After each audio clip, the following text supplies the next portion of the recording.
خدا کی قسم کسی مجلس میں آج تک میں نے آپ سے زیادہ عقل مند آدمی نہیں دیکھا۔ یہ سن کر حضرت قاسم نے فرمایا اللہ کی قسم میری زبان کا جل جانا مجھے زیادہ پسند ہے اس بات سے کہ میں کسی ایسے مسئلے کے بارے میں بات کروں جس کا مجھے علم ہی نہیں ہے۔ امام مالک سے ایک شخص نے ایک مسئلہ پوچھا تو آپ نے جواب دیا لا ادری، میں نہیں جانتا۔ اس نے کہا کہ مجھے میری قوم نے مسئلہ پوچھنے کے لیے ایسی جگہ سے بھیجا ہے جس کی یہاں سے مسافت 6 ماہ کی ہے۔ سائل نے حیرانی سے جب کہا تو کہا کہ جس نے بھیجا ہے انہیں جا کر کہہ دینا کہ مالک بن انس کہتا ہے کہ اس بارے میں اسے علم نہیں ہے۔ امام مالک نے اطمینان سے جواب دیا اگر آپ بھی اس مسئلے کا جواب نہیں جانتے تو پھر اس کو کون جانے گا؟ سائل نے پوچھا تو انہوں نے کہا کہ اسے وہ جانے گا جسے اللہ نے علم دیا ہے۔ فرشتوں نے یہی کہا تھا لا علم لنا الا ما علمتنا، ہم تو اتنا ہی جانتے ہیں جتنا اے رب تو نے ہمیں سکھایا ہے۔ خالد بن خراش کہتے ہیں کہ وہ عراق سے امام مالک کے پاس آئے اور ان سے 40 مسائل پوچھے تو امام مالک نے صرف 5 سوالوں کے جواب دیے۔ شیخ ابن عبد الحکم کہتے ہیں کہ امام مالک سے جب کوئی شرعی مسئلہ پوچھا جاتا تو وہ سائل سے کہتے کہ اب چلے جاؤ میں اس پر غور و فکر کروں گا۔ وہ چلا جاتا، آپ اس مسئلہ میں شدید متردد رہتے۔ ہم نے اس بارے میں آپ سے پوچھا کہ آپ اتنا متردد کیوں ہوتے ہیں؟ تو فرمایا میں ڈرتا رہتا ہوں کہ کہیں اس سائل کا ایک مسئلہ کل قیامت کے دن میرے لیے کوئی مسئلہ نہ کھڑا کر دے۔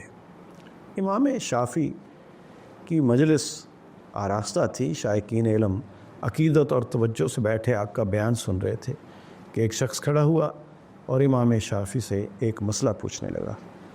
آپ نے اسے مسئلہ سے متعلق حدیث سنائی اور پھر حدیث کے نکات اور رموز سمجھانے لگے۔ اچانک اس آدمی نے آپ کی گفتگو کاٹتے ہوئے تیز آواز میں کہا امام صاحب یہ آپ سے تو آپ یہ کیا بات کر رہے ہیں؟ رسول اکرم اس طرح روایت کرتے ہیں، اس طرح بیان کرتے ہیں۔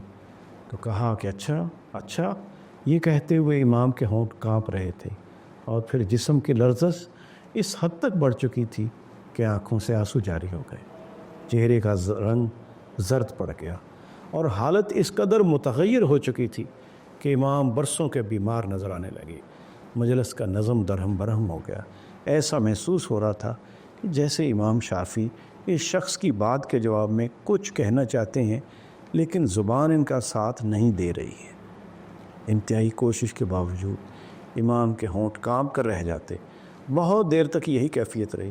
پھر امام نے بہت مشکل سے اپنے شکستہ اعصاب پر قابو پایا اور اہل مجلس کو مخاطب کرتے ہوئے نہایت رقت امیز لہجے میں فی البدیع اشعار پڑھے۔ کہا کہ کون سی زمین مجھے پناہ دے گی اور کون سا آسمان رکھے گا مجھے زیر سایہ اپنے، گر یہاں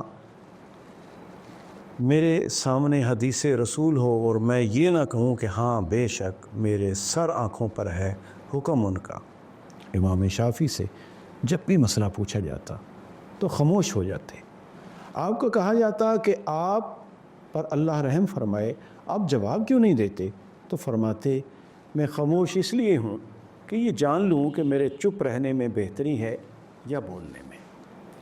مولا علی قاری رحمۃ اللہ علیہ لکھتے ہیں کہ ہمارے علماء کا کہنا ہے کہ جب 99 روایات کسی شخص کے کفر پر دلالت کرتی ہوں اور ایک روایت اس کے اسلام پر دلیل ہو تو مفتی کے لیے مناسب ہے کہ وہ اس ایک روایت پر فتویٰ دے اور اس پر عمل کرے۔ مولانا محمد ابراہیم سیالکوٹی پاکستان میں اہل حدیث مسلک کے بہت بڑے عالم تھے۔ ایک زمانے میں انہیں امام ابو حنیفہ رحمۃ اللہ علیہ کے خلاف کتاب لکھنے کا کچھ خیال ہوا، لیکن اپنے صفائی باطن اور دین و تقوی کی برکت سے اس بلا سے محفوظ رہے۔ وہ خود اپنی کتاب تاریخ اہل حدیث میں لکھتے ہیں کہ جب میں نے اس مسئلہ کے لیے متعلقہ کتب الماری سے نکالیں اور حضرت امام صاحب کے متعلق تحقیقات شروع کی تو مختلف کتب کی ورق گردانی سے میرے دل پر کچھ غبار آ گیا، جس کا اثر بیرونی طور پر یہ ہوا کہ دن کے دوپہر کے وقت جب سورج پوری طرح روشن تھا، یک میرے سامنے گھوپ اندھیرا چھا گیا، گویا ظلمات بعض ہوا فوق بعض کا نظارہ ہو گیا۔ معان خدا تعالیٰ نے میرے دل میں ڈالا کہ یہ حضرت امام صاحب سے بدظنی کا نتیجہ ہے، اس سے استغفار کرو۔ میں نے کلمات استغفار دہرانے شروع کیے، وہ اندھیرا فوراً کافور ہو گیا اور اس کی بجائے ایسا نور چمکا کہ اس نے دوپہر کی روشنی کو مات کر دیا۔ اس وقت سے میری امام ابو حنیفہ رحمۃ اللہ علیہ سے حسن عقیدت اور بڑھ گئی، اور میں ان شخصوں سے جن کو حضرت امام صاحب سے حسن عقیدت نہیں ہے کہا کرتا ہوں کہ میری اور تمہاری مثال اس آیت کی مثال ہے کہ حق تعالیٰ منکرین سے فرماتے ہیں افا تمارون علی ما یرا، کیا تم اس چیز پر اس سے جھگڑتے ہو جسے وہ آنکھوں سے دیکھتا ہے۔